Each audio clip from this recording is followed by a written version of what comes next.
Assalamualaikum warahmatullahi wabarakatuh. Waalaikumsalam warahmatullahi wabarakatuh. Bagaimana kabarnya anak-anakku sekalian? Alhamdulillah sehat. Sehat?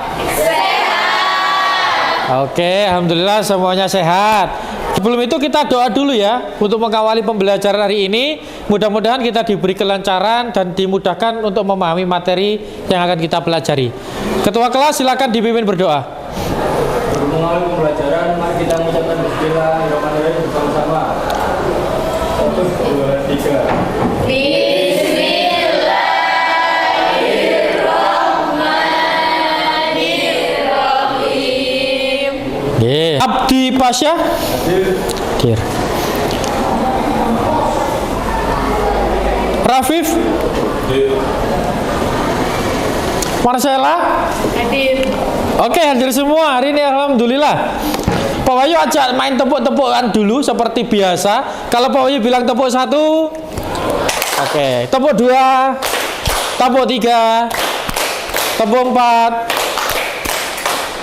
tepuk 5. Oke, tepuk 1, tepuk 2, tepuk 3, tepuk 4, tepuk 5. Oke, tepuk tangan untuk kita semua yuk. Ya, oke. Alhamdulillah hari ini kita akan bahas P5 atau Proyek Penguatan Profil Pancasila siklus ke-1 hari ini. Kita punya tema namanya tema suara demokrasi. Lah, suara demokrasi itu apa sih sebenarnya? Ada yang tahu? Pak, Silakan apa?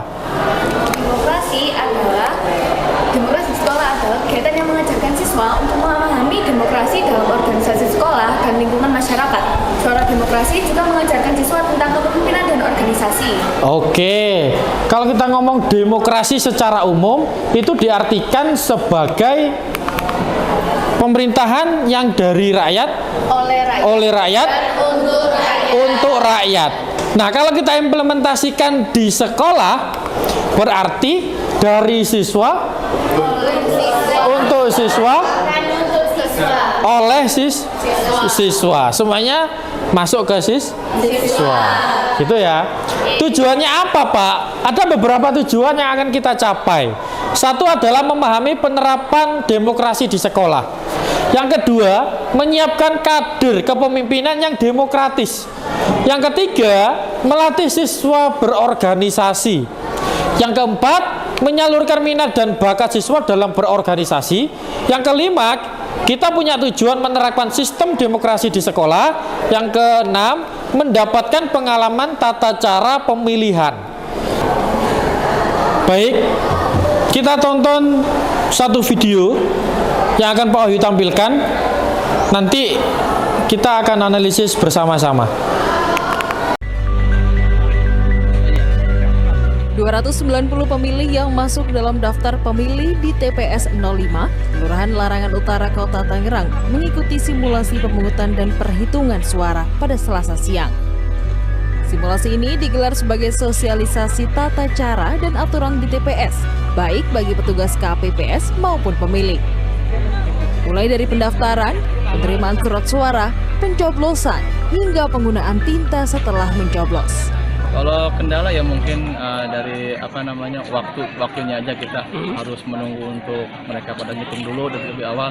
Ya mungkin nanti diaturlah gimana baiknya agar penghitungan pada saat presiden segala macamnya lebih cepat lagi, kesian warga yang lain yang menunggu. Simulasi ini sangat penting untuk kita semuanya. Yang pertama khususnya penyelenggara pemilu untuk dapat melakukan praktek secara langsung bagaimana aturan itu diatur dan kita langsung melaksanakannya. Simulasi ini juga menjadi bahan evaluasi bagi penyelenggara pemilu. Dalam hal ini, petugas KPPS agar lebih memahami aturan dan tata cara pemungutan dan perhitungan suara.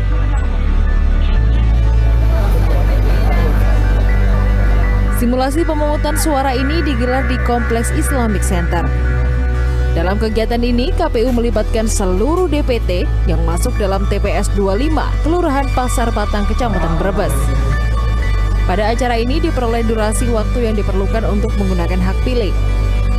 Untuk menghitung lama waktu pencoblosan, salah seorang petugas memakai stopwatch dan mengikuti salah satu pemilih yang akan menggunakan hak pilihnya.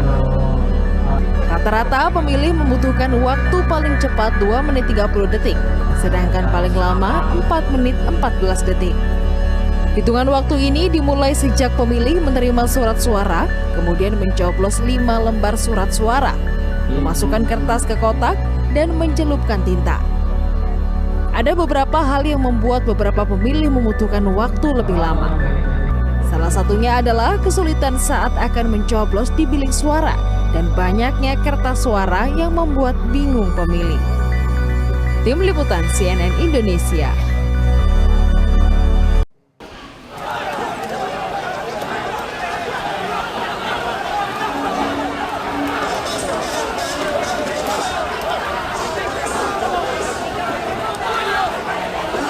Pengunjuk rasa terlibat aksi saling dorong dengan polisi dalam demonstrasi di kawasan Patung Kuda Tamrin, Jakarta Pusat, saudara.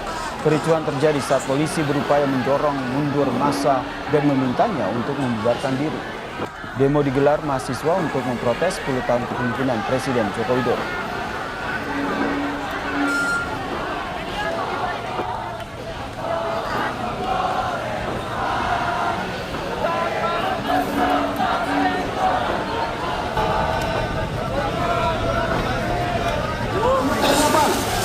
Polisi bahkan melepaskan meriam air untuk mendorong mundur massa dalam unjuk rasa di kawasan Patung Kuda, Jakarta Pusat ini, saudara.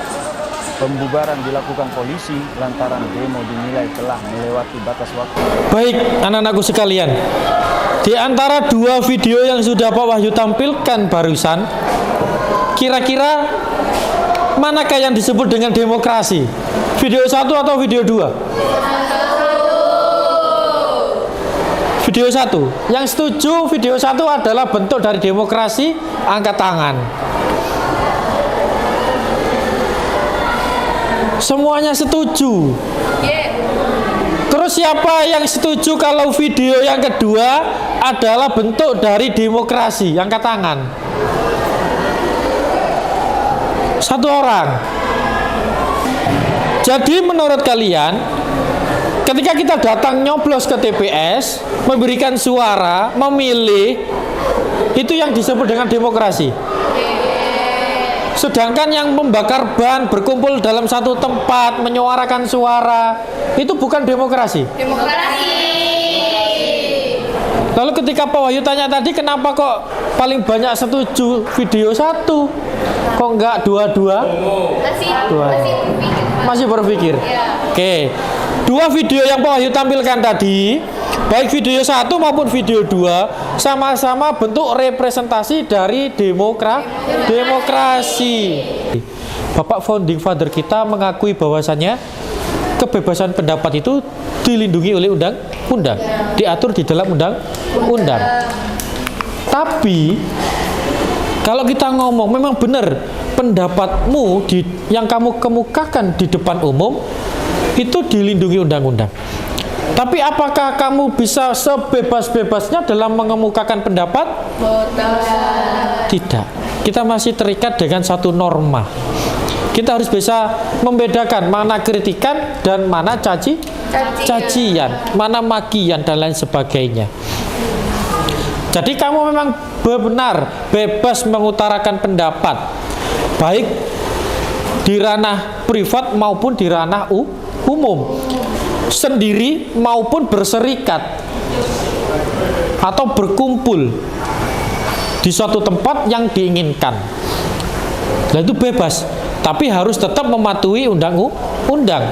Kita masih punya aturan-aturan yang lain, misal tidak boleh mengganggu lalu lintas, tidak boleh merusak fasilitas negara. Kamu boleh demo di depan DPR misalkan, tapi pagernya ya jadi rusak toh. Itu kan dibangun dengan uang negara. Kamu bebas mengemukakan pendapat, tapi tidak bebas dalam hal yang lain. Nah, kamu masih terikat dengan aturan yang lain. Oke.